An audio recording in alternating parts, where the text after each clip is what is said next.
यांच्या भाषणावर करारी बाण्याने आक्षेप घेणाऱ्या या आहेत नाशिकच्या वन विभागाच्या अधिकारी माधवी जाधव।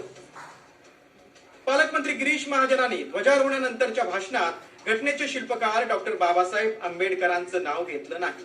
त्यामुळे संतप्त झालेल्या माधवी जाधव यांनी गिरीश महाजनांनी भाषणात बाबासाहेबांचं नाव का घेतलं नाही असं म्हणत जाब विचारला।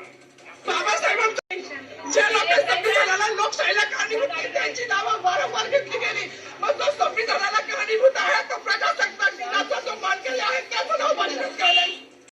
मात्र बाबासाहेबांचं नाव पुसू देणार नाही अशी गर्जनाच त्यांनी केली।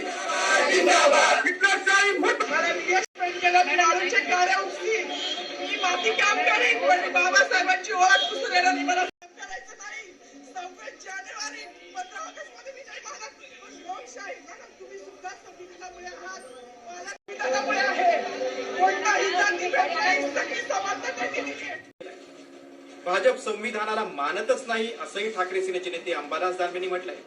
तर महाजनांच्या विरोधात सर्व स्तरावरून संतापाची लाट उसळली असताना अनावधानानं चूक झाली म्हणत महाजनांनी सारवासारव करण्याचा प्रयत्न केला।